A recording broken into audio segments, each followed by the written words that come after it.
Apple just had their annual September event on Wednesday, where they announced a ton of cool stuff, and we're going to talk about them, if they might be worth checking out, and my initial thoughts on everything. Let's get started. Okay, let's start off with the iPhone 14. This year, it's a little weird, because this year, the Pro lineup gets way more upgrades than the regular 14. Apple announced 4 different phones: the iPhone 14, the iPhone 14 Plus, iPhone 14 Pro, and iPhone 14 Pro Max. This year, and probably the same moving forward, there's no longer a mini iPhone option. So instead of focusing on the iPhone 14, let's start off with talking about the iPhone 14 Pro and Pro Max. The notch shrinks down into a pill shape and only has a cutout for the Face ID and front-facing cameras. The pill shrinks and expands depending on notifications and alerts you get on your phone, and honestly, look like they put a lot of effort into it, and it makes it look really cool. They call this the dynamic island, but when you think about it and boil it down, they spent all that time rehauling what is basically the latest version of the iPhone's notification bar, which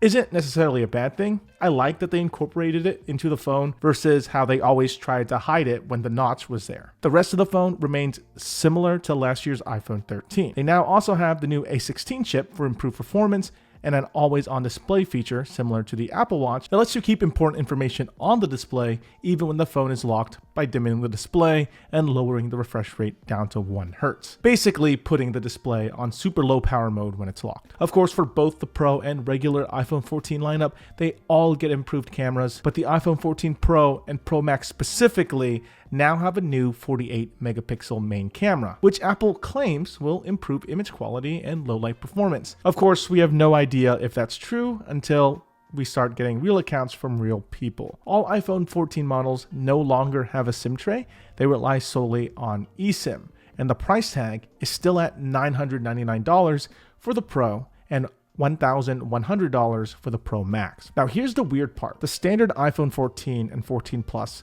have their design unchanged from the previous version. They used last year's A15 chip that was in the iPhone 13 lineup and has slightly improved cameras. Apple also completely axed the iPhone mini in favor of an iPhone 14 Plus, which is just a larger version of the iPhone 14 without all of the fancy features of the iPhone 14 Pro lineup. In the past, Apple has consistently given the Pro lineup of phones their fanciest features. And of course they would, right? It's their more expensive models. That makes perfect sense. But they would also move some of the older Pro features down to the regular lineup. This year, that's absolutely not the case. The regular iPhone 14 at $800 and 14 Plus at $900 do not get any significant upgrades. They don't get the 120 Hz display that's found on the Pro models. They don't get the pill, and they don't get the new 48 megapixel camera. And they reuse the A15 chip from last year's iPhone 13. The biggest change for the iPhone 14 is the improved 12 megapixel camera, slightly better GPU in the A15, and the new larger iPhone 14 Plus model, but otherwise it's a very similar phone to the iPhone 13. But I think the reason there's so little changes this year for the iPhone 14 is because inflation and the increased costs of creating these products. So this is how Apple is building inflation and increased costs into their product by only making minor improvements to the iPhone 14 and selling it for the same price, while the iPhone 14 Pros get okay upgrades, but nothing significant other than a better camera, less notch, and a new chip like every other year. So that's this year's iPhone lineup. All right, before we continue to talk about the other products just announced, I want to talk about this video's sponsor, Casetify. Casetify makes customizable phone cases that look good without compromising durability. For example, I chose this retro vending machine case because I think it looks pretty sick with the iPhone 14 Pro in deep purple. And if that isn't enough, you can upload your own custom designs to give the phone your own signature touch. Customizability doesn't end there either. You can also customize the case to have awesome features like MagSafe. Casetify also constantly improves the phone protection features of their cases, like with their new EcoShock protected cases, which provides better tension distribution and abrasion resistance across the case and in the edges. It also helps that their iPhone 14 cases are sustainable, using up to 65% of recyclable materials. And with the new iPhone 14 just coming out, you don't have to worry about having your phone naked for the first week looking for that forever case that fits you. Life tip: most things are better off not naked. So I have a dummy iPhone 14 Pro here. Using this Casetify Ultra Impact case that is up to 11.5 feet drop proof and up to 5 times the military standard, meaning it's been drop tested 130 times and the EcoShock protection doesn't wear off. I'm going to drop it off this 8-foot ladder onto solid concrete. Just to simulate how it would feel if an NBA player decided to drop their phone. All right, let's see how it goes. All right.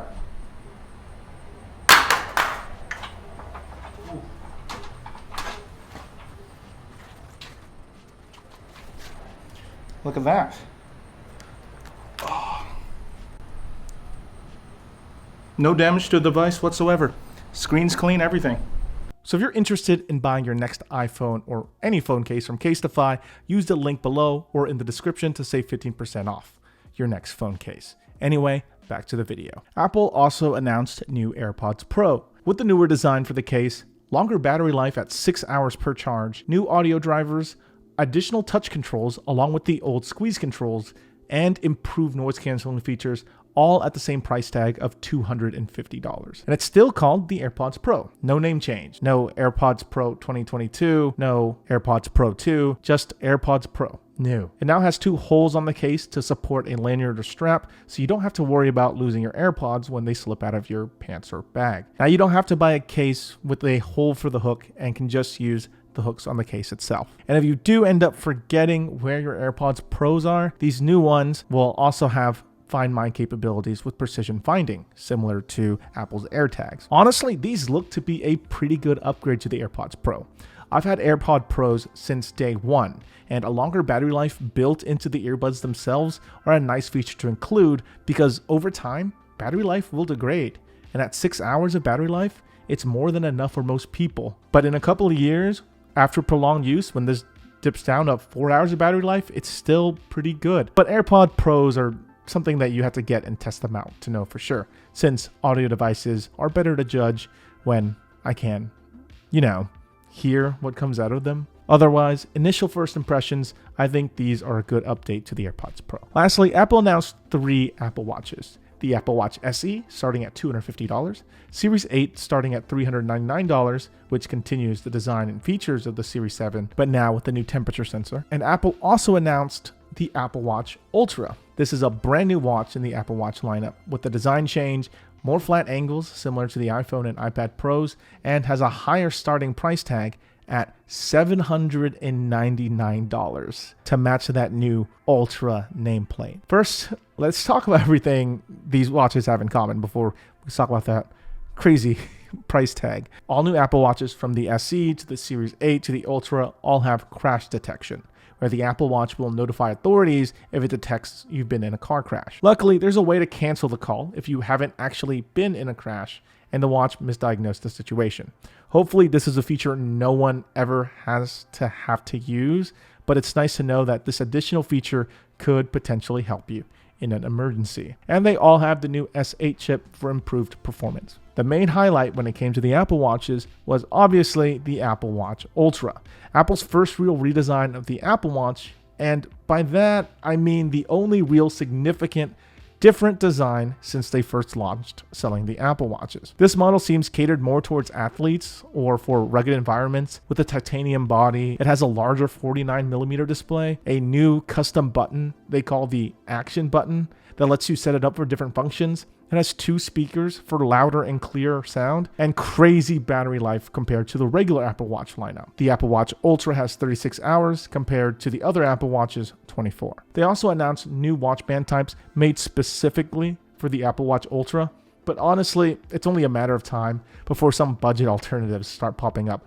that mimic what these bands do for a lower price and for other watches as well. Quality on these third-party options is going to differ, but they also probably won't cost $100 for a watch band. Apple also placed L1 and L5 GPS in the Ultra and updated Compass View on the Ultra to help navigate in areas without GPS or cellular data. There are a lot of brand new features cram-packed into the Apple Watch Ultra, and it has a price tag to match. But the big question is, do most people need all those features? From my own personal experience, what I've seen is that most Apple Watch users use their watches for notifications and updates, and tend to keep their Apple Watches for a long time, since all the Apple Watches do these basic functions equally well. So most Apple Watch users probably won't care even if there is a larger upgrade. They barely care when there's a new Apple Watch. Also, I'm obviously not an athlete or in the rugged outdoors. I work from home. The rough outdoors is what my dog tracks into the house.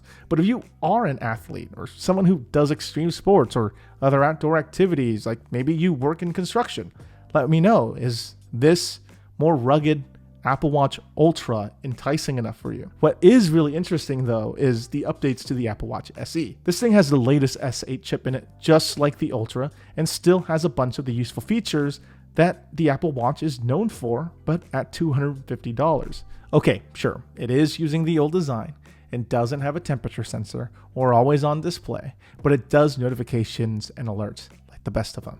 And with that S8 chip, will probably perform just as well as the Ultra and Series 8 years down the line. Value-wise, I think the SE is where it's at. Okay, so that's the entire event. I am making a couple of purchases tonight for these products, so I will let you know how that goes in future reviews. But overall, when it pertains to this event, I think it was a pretty decent announcement. We get an Apple Watch that's so crazily priced, it just might work. AirPods Pro updates, and the latest iPhones that are kind of just the usual upgrade we see every year, except the pill. I think that might end up on all new iPhones going forward.